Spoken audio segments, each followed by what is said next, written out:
नमस्कार, स्वागत है आप सभी का। मैं हूं आपके साथ कुमार कुणाल धीरज। आप देख रहे हैं उत्तराखंड न्यूज़। त्रिस्तरीय पंचायत चुनाव को लेकर उत्तराखंड के मुख्यमंत्री पुष्कर सिंह धामी की बैठक चल रही है। इस मंत्रिमंडल की बैठक हो रही है। संभावना जताई जा रही है कि धामी मंत्रिमंडल की बैठक में पंचायत चुनाव के कार्यक्रमों को लेकर कोई बड़ा निर्णय हो सकता है। इसके साथ ही कैबिनेट मंत्री सुबोध उनियाल की अध्यक्षता में गठित मंत्रिमंडल उप समिति की रिपोर्ट भी कैबिनेट के सम्मुख रखी जाएगी, जिस पर चर्चा हो सकती है। कुल मिलाकर आज होने वाले मंत्रिमंडल की बैठक त्रिस्तरीय पंचायत चुनाव के लिहाज से बेहद महत्वपूर्ण मानी जा रही है। उत्तराखंड शासन ने पंचायत में तैनात प्रशासकों के कार्यकाल को 31 जुलाई तक के लिए बढ़ा दिया है। इसके साथ ही आरक्षण से संबंधित नोटिफिकेशन भी पंचायती राज विभाग ने जारी कर दिया है। ऐसे में 19 जून को आरक्षण प्रस्ताव को उत्तराखंड शासन और राज्य निर्वाचन आयोग को पंचायती राज विभाग की ओर से सौंप दिया जाएगा। यही वजह है कि धामी मंत्रिमंडल की बैठक के दौरान आगामी त्रिस्तरीय पंचायत चुनाव को लेकर बड़ा निर्णय होने की संभावना जताई जा रही है। इसके अलावा कैबिनेट की बैठक में आयुष्मान कार्ड बनाए जाने की प्रक्रिया को सरल बनाए जाने संबंधित प्रस्ताव पर मुहर लग सकती है। स्वास्थ्य विभाग की ओर से प्रस्ताव तैयार किया गया है कि परिवार रजिस्टर नकल के जरिए भी अब आयुष्मान कार्ड बनाए जा सकेंगे। इसके साथ ही रोगी कल्याण समिति पर भी मुहर लगा सकती है। इसके अलावा शिक्षा विभाग की ट्रांसफर प्रक्रिया को ऑनलाइन किए जाने संबंधित प्रस्ताव पर भी मंत्रिमंडल मुहर लगा सकती है। इसके अलावा देहरादून के रायपुर क्षेत्र में फ्रीज की गई भूमि को फ्रीज मुक्त किए जाने संबंधित प्रस्ताव पास हो सकता है। प्रदेश के 8 शहरों में 23 खेल अकादमी बनाने को लेकर लेगेसी प्लान ड्राफ्ट को भी मंजूरी मिलने की संभावना है। हमारे साथ हमारे संवाददाता सतीश कुठारी फोन लाइन पर जुड़ गए हैं, उनसे बातचीत करेंगे। सतीश, बेहद महत्वपूर्ण यह बैठक है उत्तराखंड के लिहाज से, इसलिए भी क्योंकि त्रिस्तरीय पंचायत चुनाव में काफ़ी देरी हो चुकी है। ऐसे में अब आरक्षण नियमावली को लेकर कैबिनेट की मंजूरी मिल गई है। यह माना समझा जाए कि अब जल्दी चुनाव हो ही जाएंगे, और क्या कुछ खास हो रहा है इस बैठक में? देखिए, मैं बात करूं कैबिनेट बैठक की, तो कैबिनेट बैठक जो है पूरी हो चुकी है। जिन प्रस्तावों से बात कर रहे हैं, जिन प्रस्तावों को जनता को उम्मीद थी, उनमें से किसी प्रस्ताव पे मोहर नहीं लगी। 6 प्रस्तावों पे मोहर लगी, जिसमें कैबिनेट में 6 प्रस्ताव आए हैं। एक कृषि भूमि के तहत जो जैविक विविधता की नियमावली थी उसको मंजूरी मिली है। दूसरे में 40 पद थे सीधे भर्ती के, उनको मंजूरी मिली है। औद्योगिक विकास खनन के तहत 18 पदों पर बागेश्वर में मंजूरी मिली है। सिंचाई विभाग के तहत जो आसन बैराज से लेकर और भट्टा पुल तक वो थी, जो पुल वो बनने थे, उनकी मंजूरी मिली है। 5 निर्माण कार्य जो आसान बैराज पे थे, उनको मंजूरी मिली है। रिस्पना बिंदाल पे जो एलिवेटर रोड बनना है, उनको मंजूरी मिली है। साथ ही PWD के जो 5 गेस्ट हाउस हैं, ऋषिकेश, हरिद्वार और क्या कहते हैं नैनीताल, अल्मोड़ा, उनको PPP मोड पर लाने की मंजूरी मिली है। इस तरीके से अगला जो है वो बाल विकास को लेकर है। 1% जो था सैम मिलता था, उस पे मंजूरी मिली है, क्योंकि लोगों को उम्मीद थी कि जल्दी से जल्द जो है कैबिनेट चुनाव होंगे और उसको मंजूरी मिलेगी। कैबिनेट में उसको जो प्रस्ताव रखा गया था उससे मंजूरी, लेकिन ऐसा कुछ नहीं हुआ, क्योंकि जो मेन मसौदा वो कुछ नहीं हो पाया। जो कैबिनेट में जो अपने इनके जो विभाग के, उनको मंजूरी मिली है, ना कि ये चुनाव को लेकर। जी, आप बने रहिएगा सतीश हमारे साथ, आगे भी हम आपसे बातचीत करेंगे, लेकिन फिलहाल इस जानकारी के लिए आपका शुक्रिया।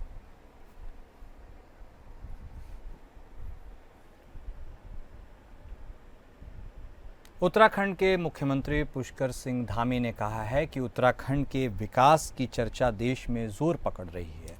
हम सही दिशा में विकास कर रहे हैं। हम नीति आयोग के इंडेक्स में पहले नंबर पर आए हैं। बेरोजगारी दर में हमने बेहतर कार्य किया। उन्होंने कहा कि भ्रष्टाचार से मुक्त देवभूमि होना चाहिए। छोटी मछली नहीं, हमारी सरकार बड़े मगरमच्छ को भी नहीं छोड़ेगी। थराली के पुल का भ्रष्टाचार, इसकी भरपाई संबंधित लोगों से की जाएगी। वहीं उन्होंने चारधाम यात्रा पर कहा कि 1 महीने 10 दिन के अंदर 25 लाख से ज़्यादा लोग चारधाम यात्रा कर चुके हैं। प्रदेश और देश में विकास हो रहा है। एयरपोर्ट का विस्तार किया गया है। प्रदेश में 42 रोपवे पर काम चल रहा है। देश संपूर्ण विकास की तरफ जा रहा है।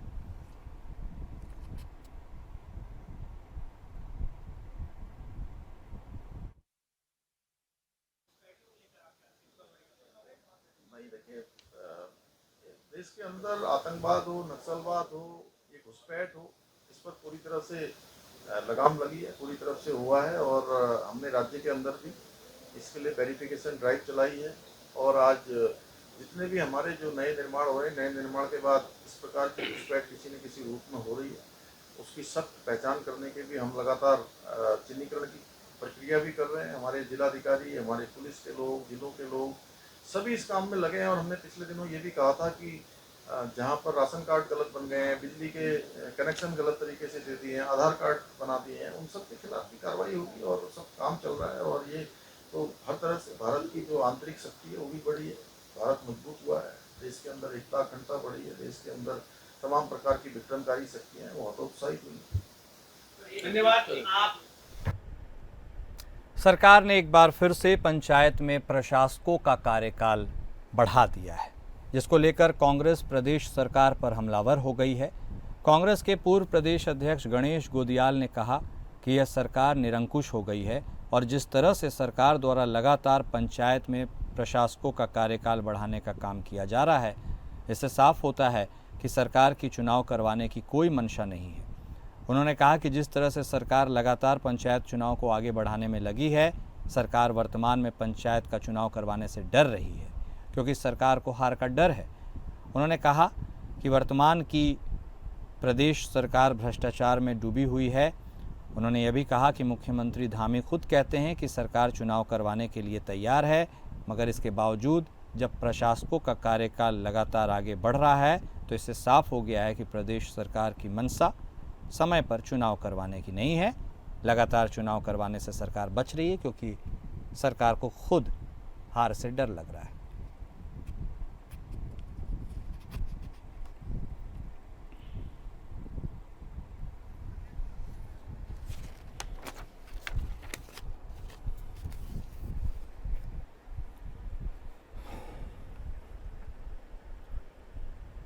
उत्तराखंड में कांग्रेस बीजेपी के खिलाफ बेटी बचाओ अभियान की शुरुआत करने जा रही है, जिस पर पलटवार करते हुए बीजेपी प्रदेश मीडिया प्रभारी मनवीर चौहान ने कहा कि कांग्रेस के वरिष्ठ नेता चाहे कोई भी यात्रा निकाले, प्रदेश की जनता उनके कार्यकाल को भूल नहीं सकती।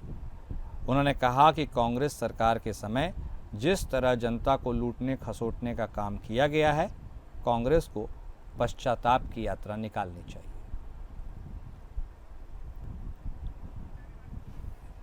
हमारे संवाददाता सतीश कोठारी हमारे साथ लगातार बने हुए हैं, उनका रुख कर लेंगे। सतीश, आरोप प्रत्यारोप का दौर फिर से शुरू, वह भी बेटी बचाओ अभियान की शुरुआत कांग्रेस जो कर रही है उसको लेकर के। ऐसे में मामला कितना तूल पकड़ सकता है और क्या कुछ कहा है मनवीर चौहान?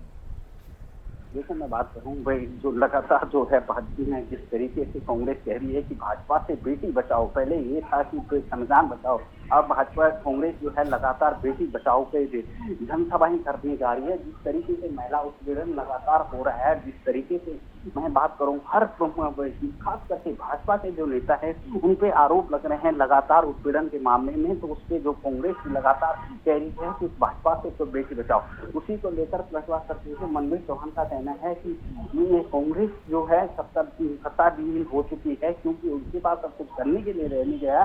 क्योंकि हमारी सरकार अगर ऐसे कोई मामले आते हैं, चाहे वो पार्टी का कोई भी सदस्य हो, अगर इस तरीके से कोई आता है तो हम उस पर सीधा कार्रवाई करते हैं, ना कि लापरवाही करते हैं।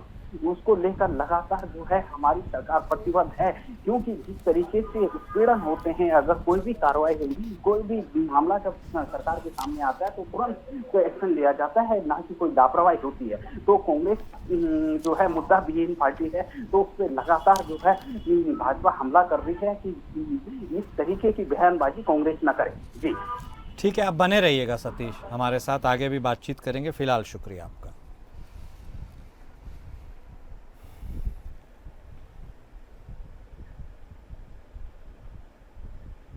कांग्रेस में शुरू हुई लंगड़े घोड़े की चर्चे को लेकर राजनीतिक बाजार गर्म होता नजर आ रहा है, जहां कांग्रेस विधायक हरीश धामी ने लंगड़े घोड़े की बात कर इसे बीजेपी के लिए एक सियासी मुद्दा बना दिया है। दरअसल बीजेपी प्रदेश अध्यक्ष महेंद्र भट्ट ने कहा कि कांग्रेस के कई अच्छे लंगड़े घोड़े हैं जिन घोड़ों पर उनकी नज़र है। वहीं अब कांग्रेस प्रदेश अध्यक्ष ने इस पर तंज कसा है। मीडिया से बातचीत करते हुए उन्होंने कहा कि महेंद्र भट्ट की आधी बात से वह सहमत हैं, क्योंकि मंत्रिमंडल में जो 5 या 6 मंत्री बचे हैं वह कांग्रेस पृष्ठभूमि से हैं।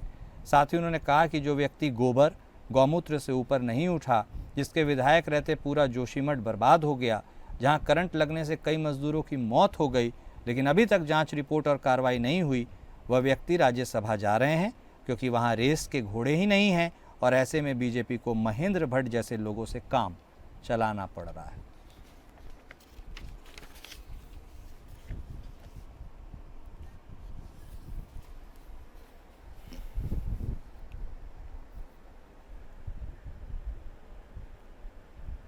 उत्तराखंड में चार धाम यात्रा जोर शोर से चल रही है। चार धाम यात्रा के सीज़न को लेकर इसकी शुरुआत भी हो चुकी है, लेकिन कई जगहों पर सड़कों की हालत खस्ता है। चार धाम के कई ऐसे रूट हैं जहां पर डामरीकरण नहीं हुआ है। इस सवाल पर कैबिनेट मंत्री सौरभ बहुगुणा ने जवाब देते हुए कहा कि स्थानीय विधायक को हर साल बजट दिया जाता है, साथ ही चाहे प्रधान हो, चाहे ग्राम पंचायत सदस्य हो या फिर विधायक हो, जब भी कोई प्रस्ताव सड़क को लेकर दिया जाता है तो उसे पारित किया जाता है। वहीं डामरीकरण न होने के सवाल पर सौरभ बहुगुणा ने कहा कि उन्हें नहीं लगता कि चार धाम रोड पर डामरीकरण नहीं हुआ है। सौरभ ने कहा कि वह इस बारे में वहां के डीएम से बात करेंगे, अगर ऐसा कुछ है तो उसका निस्तारण भी करेंगे।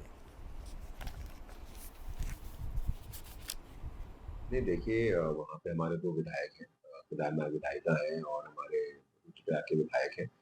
लगातार माननीय मुख्यमंत्री जी के माध्यम से हर विधायक को उनका बजट दिया जाता है। हर साल मैं भी एक विधायक हूँ, मुझे भी मेरी विधानसभा में बजट मिलता है पीडब्ल्यूडी के माध्यम से। ओके, और पहाड़ों में तो कहीं ना कहीं अलग से भी बहुत सारे फंड्स हैं जो अवेलेबल हैं, जो प्लेन में नहीं होते हैं। PMGSY एक बहुत बड़ा फंड है आपके रोडों का बनाने के लिए। और जो जिला योजना में हमको प्रभारी मंत्री के रूप में जितने भी चाहे पहले जिला पंचायत सदस्यों के माध्यम से, विधायकों के माध्यम से जितने भी रोडों के प्रस्ताव आए वो हमने लगभग पारित किए। आपने मुझे 50% रोडों के बारे में बताया है कि जो डामरीकरण इनका नहीं हुआ है। मुझे एग्जैक्ट नंबर मैं इसको कंटेस्ट नहीं करूंगा इस वक्त, कि मुझे नहीं लगता कि इतनी बड़ी मात्रा में वहां पर रोड ऐसी होंगी जो जिनका डामरीकरण नहीं हुआ, और अगर है तो मैं जरूर दोनों विधायकों से और वहाँ के डीएम से बात करके जो भी उसमें पॉसिबिलिटी होगी वो करेंगे। उत्तराखंड में एक तरफ जहां चार धाम यात्रा चल रही है तो वहीं 15 जून को नैनीताल जनपद स्थित कैंची धाम में स्थापना दिवस मनाया जाना है, लेकिन प्रदेश में आ रहे पर्यटकों को जाम के झाम में फंसना पड़ रहा है कई घंटों। बात कैंची धाम की ही करें तो हल्द्वानी भवाली होते हुए कैंची धाम जाने वाले स्थानीय लोगों और पर्यटकों को करीब 3 घंटे के सफ़र को तय करने में 7 से 8 घंटे लग रहे हैं, जिसकी वजह से आम जनता के साथ उन्हें अन्य पर्यटकों को काफ़ी परेशानियों का सामना करना पड़ रहा है। यही हालात चारधाम मार्ग और देहरादून मसूरी मार्ग पर भी बने हुए हैं। जाम की फैली अव्यवस्था को लेकर कांग्रेस प्रदेश अध्यक्ष करण माहरा ने कहा कि यह सरकार सिर्फ यात्रियों की संख्या बढ़ाने पर ही अपना ध्यान केंद्रित कर रही है। जाम में जहां स्थानीय लोगों को दिक्कत हो रही है तो वहीं लोगों का व्यापार भी प्रभावित हो रहा है। पार्किंगें बनी थी रुद्रप्रयाग के पास, अन्य जगहों पर, उसके बाद एक काम भारतीय जनता पार्टी की सरकार नहीं कर पाई। जब मैं पदयात्रा कर रहा था हरिद्वार से केदारनाथ की, तब सोनप्रयाग में बादल फटा था, वो आज जस की तस स्थिति में वो रोड आज तक नहीं बन पाई। तो क्या तैयारियां हैं? कैंची में कल के दिन ही एक आदमी जो वहीं का रहने वाला था, आसपास का, गर्म पानी के आसपास का, उसकी मृत्यु हो गई क्योंकि एम्बुलेंस नहीं जा पाई। और ऐसा हर महीने 1-2 किस्से देखने को मिलते हैं। आक्रोश है और मैंने चेतावनी दी है, 1 महीने का समय दिया था, अभी ख़त्म नहीं हुआ। हम अगर ये नहीं करेंगे, कुछ व्यवस्था या आश्वासन नहीं देंगे, काम शुरू नहीं करेंगे, हम पूरा भवाली जाम करेंगे।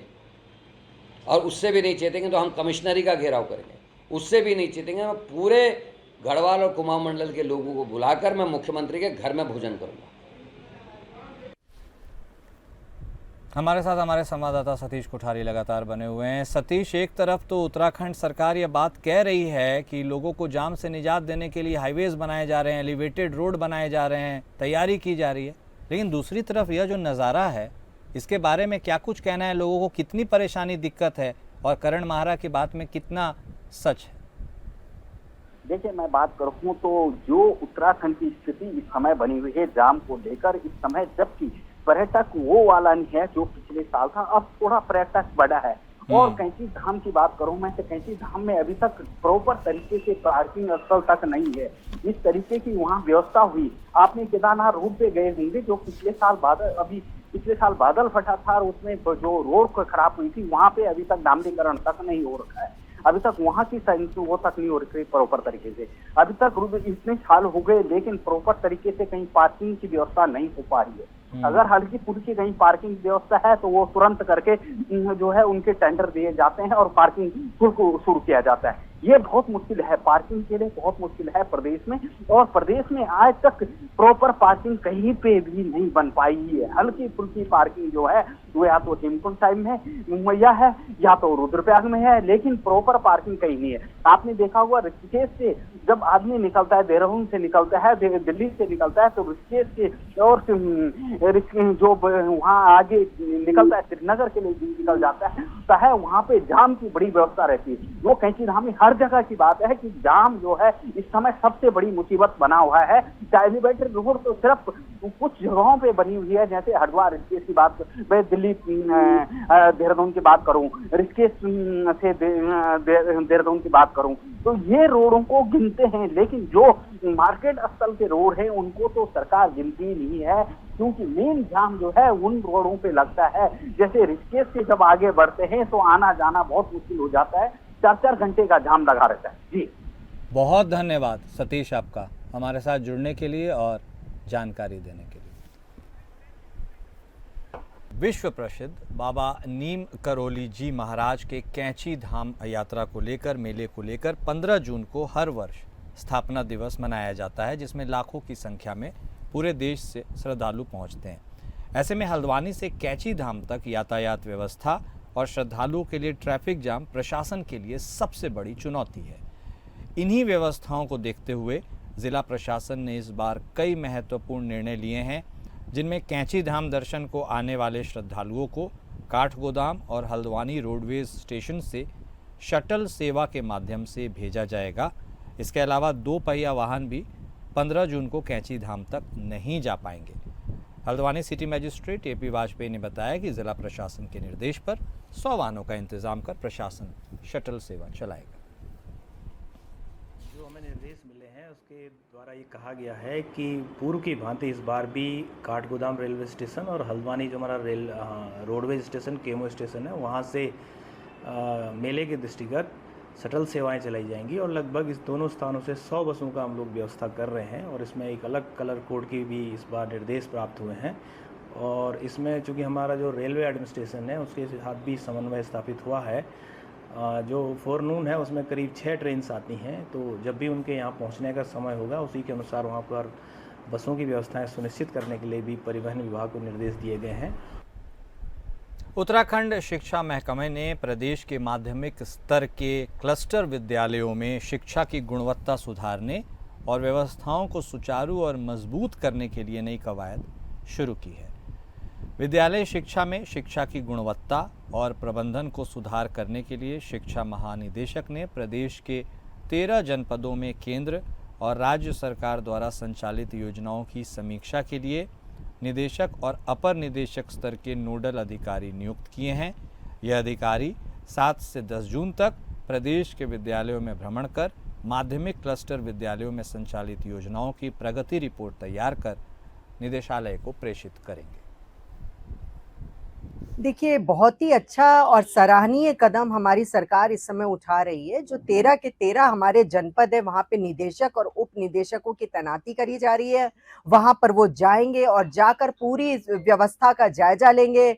बच्चों की गुणवत्ता के हिसाब से मिड डे मील का भी जायजा लिया जाएगा और बच्चे वहाँ पर किस प्रकार से पढ़ाई कर रहे हैं, शिक्षा के स्तर को देखा जाएगा, आका जाएगा। वहाँ पे और क्या सुधारीकरण की व्यवस्था हो सकती है उसको देखा जाएगा। तो निश्चित तौर पर ये जो कार्य किया जा रहा है हमारी धामी सरकार के द्वारा, ये बहुत ही अभूतपूर्व फैसले के रूप में जाना जाएगा, क्योंकि ये जो हमारे नौनिहाल है यही हमारे आने वाले युवा पीढ़ी के एक उज्जवल भविष्य। तो इन इनके साथ किसी भी प्रकार का खिलवाड़ न हो, इनकी शिक्षा के साथ किसी भी प्रकार का खिलवाड़ न हो, इसको लेकर हमारी सरकार लगातार गंभीर रही है और कार्यरत रही है। इस साल मॉनसून से पहले ही राजधानी देहरादून में डेंगू ने दस्तक दे दी थी, लेकिन स्वास्थ्य विभाग और नगर निगम के संयुक्त प्रयासों से डेंगू इस बार विकराल रूप धारण नहीं कर पाया है। डेंगू के नोडल अधिकारी डॉक्टर चंदन सिंह ने बताया कि बीते दिनों हुई बरसात की वजह से यह संभावना जताई जा रही थी कि डेंगू राजधानी देहरादून में विकराल रूप धारण कर सकता है, लेकिन लगातार चल रहे फॉगिंग लार्वा सर्वे की वजह से डेंगू पनप नहीं पाया है। उन्होंने बताया कि जिला प्रशासन और नगर निगम की तरफ से देहरादून के विभिन्न क्षेत्रों में लार्वासाइड का छिड़काव किया जा रहा है। इसका परिणाम यह निकला है कि डेंगू इस बार खतरनाक स्टेज पर नहीं पहुंचा है। अभी तो डेंगू बहुत ज़्यादा उसमें नहीं है कि अपना विकराल रूप में नहीं है, क्योंकि जिस हिसाब से अभी पीछे बरसात हुई है, ठंड भी बढ़ गई थी, तो उससे लग रहा था कि भाई डेंगू के केसेस बढ़ सकते हैं। बट जिस तरीके से हमारा अब की बार जो फील्ड सर्वे चल रहा है और जो फॉगिंग चल रही है और लार्विसाइडल का छिड़काव हो रहा है जिला प्रशासन की तरफ से भी, नगर निगम की तरफ से भी, तो इस तरीके उसकी वजह से जो है उसका ये परिणाम निकला है कि डेंगू इस टाइम बहुत ज़्यादा खतरनाक स्टेज पे नहीं आ रहा है। अभी तक हमारे पास में देहरादून के कुल मिला के 52 केस आए हैं और 36 केस हमारे पास में बाहर से हैं, तो जिनमें से कि हमारे 75 लोग जो हैं वो रिकवर हो चुके हैं। उत्तराखंड की राजधानी देहरादून से एक गंभीर मामला सामने आया है, जहां नाबालिग से दुष्कर्म और उसके बाद उसका गर्भपात कराया गया, जिसके चलते नाबालिग लड़की की हालत गंभीर हो गई। मामला थाना पटेल नगर के लोहिया नगर का है। मामले की जानकारी मिलते ही हिंदू संगठन और बाल अधिकार संरक्षण आयोग की अध्यक्ष भी पीड़ित लड़की से मिलने दून अस्पताल पहुंची और पूरे मामले की जानकारी दी। पुलिस ने इस पूरे मामले का संज्ञान लिया है और इसमें कैफ नाम के लड़के को हिरासत में लेकर उससे पूछताछ शुरू कर दी गई है। वरिष्ठ पुलिस अधीक्षक देहरादून से इस बारे में बातचीत भी की है। वहीं मामले की जानकारी मिलते ही बजरंग दल देहरादून के प्रमुख विकास वर्मा भी अपने साथियों के साथ अस्पताल पहुंचे और आरोपी के खिलाफ एसएसपी से मिलकर कड़ी कार्रवाई की मांग की। विकास वर्मा ने कहा कि मासूम बच्चियों को देवभूमि में निशाना बनाया जा रहा है। एसएसपी देहरादून से मिलकर उन्होंने आरोपी के खिलाफ संगीन धाराओं में मुकदमा दर्ज करने की मांग की। इस पे अभी मीडिया के सामने उल्लेख नहीं करना चाहूँगी। जो मैं कहना चाहूँगी वो है कि बहुत मन दुखी है और शर्म से भी सर झुका हुआ है, क्योंकि हम शायद अपनी बच्चियों का और उनके रख रखाव में सक्षम नहीं हैं। हम घर में घुस के दूसरे देश में इतना सुंदर जवाब दे पा रहे हैं, पर समाज शायद अपनी जिम्मेदारियों से बहुत कहीं दूर है। ये बच्चियां कोरोना काल में इनकी माँ की मृत्यु हो गई थी, पिता का उन्हें याद ही नहीं कब से वो उनसे अलग हो चुका है, कानपुर में उसने दूसरा परिवार बसा लिया है और इनकी मौसियाँ और कई रिश्तेदार देहरादून शहर में रहते हैं, परंतु शायद किसी ने उनकी सुध नहीं ली। और बड़ी बहन कहती है कि वो काम करती थी, छोटी बच्ची 5वीं कक्षा के बाद से विद्यालय नहीं गई है, तो उसको भी बहुत सारे प्रोटेक्शन की ज़रूरत है। और दोनों बहनों अभी CWC को मैं इन्फॉर्म करूँगी, बात करूँगी। और उत्तराखंड न्यूज़ में फ़िलहाल इतना ही। नमस्कार।